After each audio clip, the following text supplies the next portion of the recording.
దివ్యాంగుల సమస్యల పరిష్కారం కోసం గత 6 నెలల క్రితం కొన్ని డిమాండ్లతో బాపట్ల జిల్లా కలెక్టర్ జె వెంకటమురళికి వినతి పత్రం అందజేయడం జరిగిందని, కానీ ఇంతవరకు వాటిలో ఒక్కదానికి కూడా పరిష్కారం చూపించలేదని భావపురి దివ్యాంగుల సేవా సమితి రాష్ట్ర అధ్యక్షులు మరియు జనసేన పార్టీ దివ్యాంగుల జన సైనికుడు ఆదిశేషు ఆవేదన వ్యక్తం చేశారు. ఈ మేరకు శుక్రవారం జిల్లా కలెక్టర్ ఆఫీస్ నందు నిర్వహించిన దివ్యాంగుల ప్రత్యేక పరిష్కార వేదికలో మరలా అవే డిమాండ్లతో వినతి పత్రం ఇచ్చిన అనంతరం మీడియాతో తన ఆవేదనను పంచుకున్నారు. తమ డిమాండ్లలో ప్రధానంగా ప్రభుత్వ కార్యాలయాల్లో ర్యాంపులు, వీల్ చైర్స్ ఏర్పాటు చేయాలని, దివ్యాంగుల సంక్షేమ శాఖ కార్యాలయం వారానికి 3 రోజులు బాపట్ల జిల్లాలో ఏర్పాటు చేయాలని, దివ్యాంగులకు ఉపకరణాలు అందించాలని, వ్యాపారం చేసుకుంటున్న ప్రతి ఒక్క దివ్యాంగునికి ఐడి కార్డు ఇవ్వాలని, దివ్యాంగులకు కాంట్రాక్ట్ అవుట్సోర్సింగ్ ఉద్యోగాలు ఇవ్వాలని, మున్సిపల్ షాపింగ్ కాంప్లెక్స్ లో 5% రిజర్వేషన్ ప్రకారం దివ్యాంగులకు షాపులు కేటాయించాలని గతంలో డిమాండ్ చేసినట్లు తెలిపారు.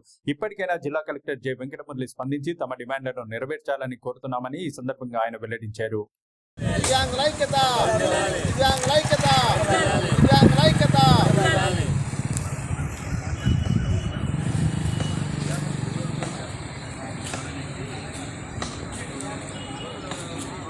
నమస్తే, నా పేరు గోగన ఆదిశేషు.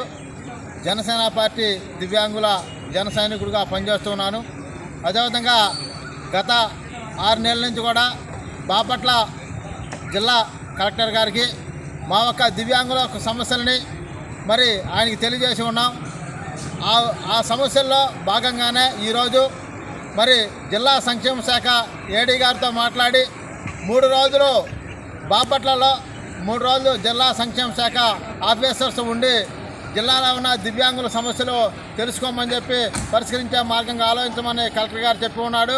అదేవిధంగా బాపట్ల మున్సిపాలిటీ పరిధిలో ఉన్న మున్సిపాలిటీలో చిన్న వ్యాపారం చేసుకున్న నా ఒక దివ్యాంగులు ఎవరైతే ఉన్నారో వాళ్ళందరూ కూడా ఐడి కార్డులు ఇచ్చి మరి పోలీసు వారు కానీ మున్సిపాలిటీ వారు కానీ వాళ్ళు ఇబ్బంది పెట్టకుండా ఐడి కార్డులు ఇవ్వమని చెప్పి గతంలో తెలియజేసి ఉన్నాం.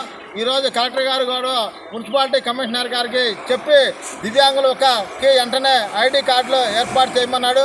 అదేవిధంగా మా ఒక బాపట్ల జిల్లా కలెక్టర్ గారు గతంలో నేను చెప్పినట్లుగానే ఆయన మా ఒక దివ్యాంగుల పైన పెద్ద మనసు చేసుకొని దివ్యాంగుల యొక్క సమస్యలను ఆయన పరిష్కరించే మార్గంగానే ఆలోచన చేస్తూ ఉన్న దాని భాగంగానే ఈరోజు నిదర్శనం. దివ్యాంగులకి మరి ఆఫీసు 3 రోజులు ఏడా మరి దివ్యాంగులు కావాల్సిన వారికి మరి ఐడి కార్డులు వ్యాపారం చేసుకున్న వారికి కూడా ఇవ్వమని చెప్పి ఇవాళ ఒక తగిన తెలియజేసి ఉన్నాడు. ఇవాళ కలెక్టర్ గారు దానికోసం బాపట్ల జిల్లా పరిధిలో ఉన్న మా ఒక్క దివ్యాంగులు అందరం కూడా కలెక్టర్ గారికి ధన్యవాదాలు తెలియజేస్తున్నాం. ఎందుకంటే మా ఒక్క దివ్యాంగుల సమస్యను వెంటనే మీరు మీ దృష్టికి రాగానే వెంటనే పరిష్కరించినందుకు కలెక్టర్ గారు మాకు ఇంకా ఎన్నో పనులు చేయాలని, మా దీనిలో భాగంగానే దివ్యాంగులకు ఉపకరణాలు అందించాలని చెప్పి కూడా మరీ తెలియజేస్తూ జిల్లా కలెక్టర్ గారు తెలియజేస్తూ ఉన్నాం. దివ్యాంగుల ఐక్యత.